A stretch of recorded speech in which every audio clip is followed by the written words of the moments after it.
I want to get into the Washington Redskins, and we talked about it with Eric Coleman over the weekend, and I definitely asked Tony Richardson a little bit about what he thought about it. He didn't want to say Washington Redskins, so we're going to say the Washington Football Club.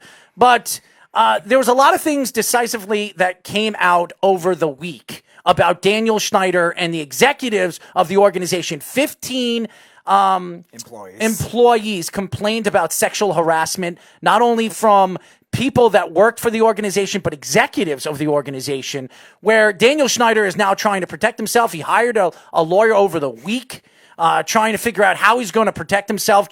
There was a story that came out with Jay Gruden, that he was sleeping around with one of his running backs' girlfriends, and that could have been a problem with the Alex Smith situation where he got hit and he's out probably for his career. But I don't even want to get into that. I want to get into Daniel Snyder. And Daniel Snyder has been one of the most outlandish, outrageous owners in professional sports. We live in New York, and we have a lot of outlandish, really crazy ownership. The Wilpons right now, who have come out and said that they will not sell the team. They weren't going to sell the team. Now, all of a sudden, they got offered $4 billion, maybe could be $5 billion by the end of this whole back and forth banter with some of these different groups of people making bids for the New York Mets. You have the New York Jets with the Johnson family, with the back and forth Chris and Woody Johnson. Their mother passed away late last year, so it's really just the two brothers. And then you have James Dolan from the New York Knicks and the New York Rangers that have been back and forth banter. If it's not racist remarks from James Dolan, the other things that he does on and off the court that really throws the New York Knicks under the bus. But I look at Daniel Snyder, he has been completely appalling, not only for women, and you're hearing stories with harassment, and if this story is true, and I don't know if it's true, I know it could be just banter, but if this story is true, a lot of owners have come out and said that he should sell the team. And he should be forced to if that's the case, because it's not only him that is involved in this. It's allegedly Jay Gruden. It's two other coaches. I'm drawing a blank on their names, but two other coaches they've had in Snyder's tenure as the owner of the Redskins, which I think is 2000 to today. So there's a lot of different cases that could go on, and it's going to be a very difficult fight for Snyder just because of all the wrong he did for him not to sell the team. I don't think he's going to sell the team because he's going to find a way. This guy's a multi-billionaire. This guy knows how to make money, and I'm sure he has enough money in his pocket to hire the best lawyers he possibly can, where he's not going to have to sell the team.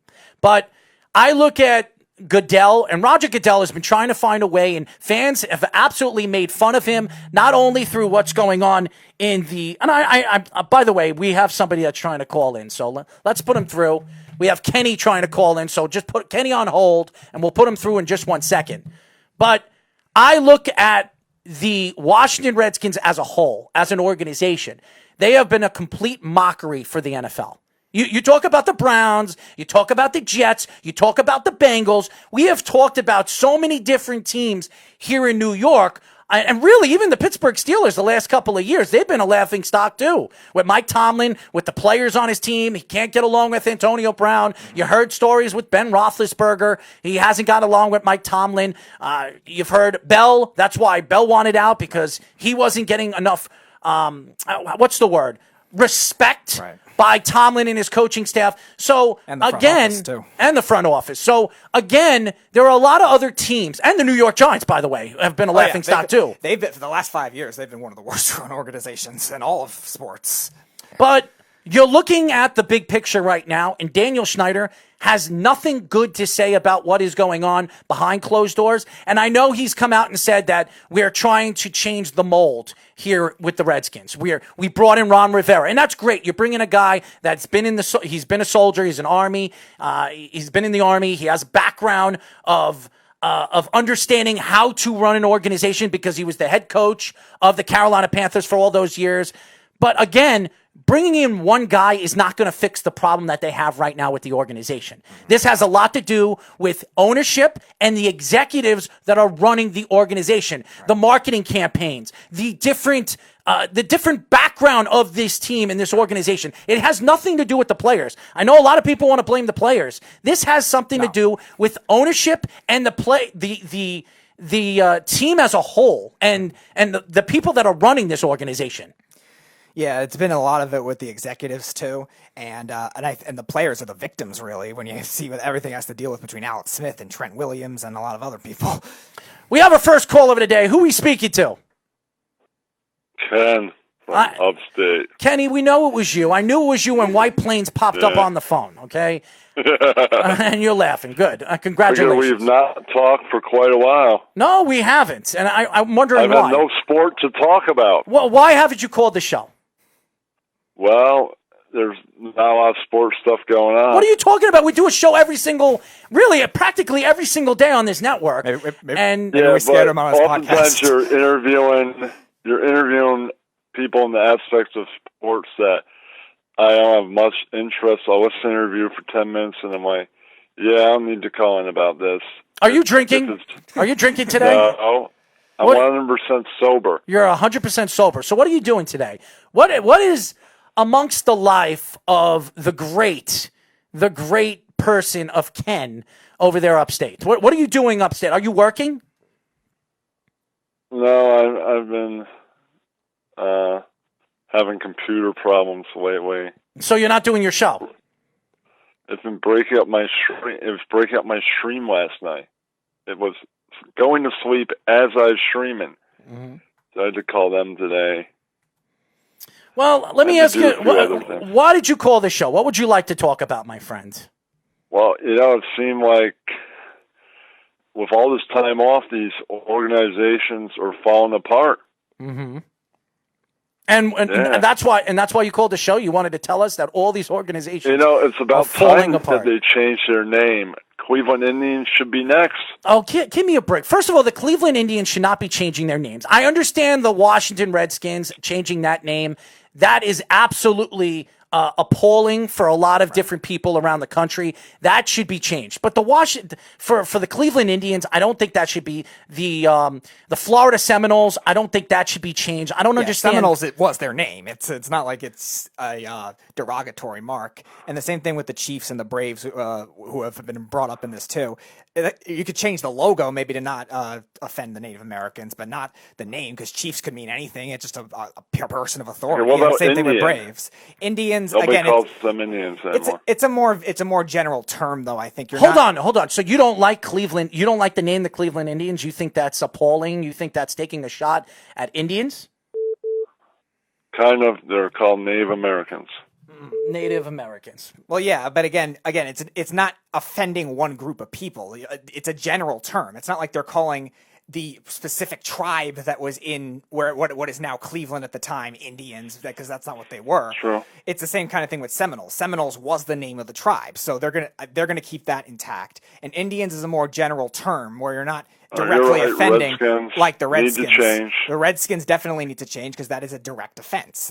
There's a difference there that is different than anything else. Like I said with the Chiefs and the Braves, that's a more general term too. They could change the logo maybe, like the Indians did, getting rid of the Chief Wahoo. I think they called the Cleveland Spiders originally? No, I think that Cleveland Spiders were a hockey team. But I think I'm surprised you're not calling about the New York Giants or saying outlandish things about the New York Giants. They've been horrible for a long time. Just get used to it. Well, I don't know. I'm not a Giant fan, but I speak a lot about the Giants. That division is horrible. Yeah. That division is the worst I wouldn't say it's all of football. No. I mean, you have the Philadelphia Eagles and the Dallas Cowboys. Both teams are very good teams, and they're very well built. The question is, how are these teams going to play? In recent years, no team has gotten the wild card. 2 years ago, they did. Eagles were a 6 seed. Cowboys won the division. Eagles were a 6 seed. Anyways, Kenny, we have other people trying. Last 2 years, nothing, because in the last 2 years they've become the worst division in football. Kenny, we have other people that are trying to call in. Thank you for calling, my friend. Yeah. Okay, welcome to Down to the Wire. Who are we speaking to? Hey, yes, my name's Doctor. I'm calling from upstate New York. I tell you what, the Cleveland, the Chicago Blackhawks should change their name because in direct relation to what we have going on in Washington. We need to think. I have heard the Blackhawks come up for a name change, and this is very interesting to me. And I wonder if it's because of the fact that the Blackhawks are being successful in Chicago. So, my question is, if, say the Washington Redskins were to win a Super Bowl in 2019, would this name change come up? I don't know, and I almost don't think so because we haven't seen it with the Blackhawks yet. Well, to answer your question, I think the Blackhawks are actually named after a World War I army group or something like that. It wasn't directly related to the Native Americans like a lot of people think. The logo, again, that could be changed, like we were saying earlier with the Indians and the Chiefs and those teams. But I think it's actually named after an aviation group of pilots or something like that. So it's actually not directly related to that. In terms of what you were saying with the Redskins, whatever is in history is already in history. That's not going to change. But that doesn't mean they can't change the name now.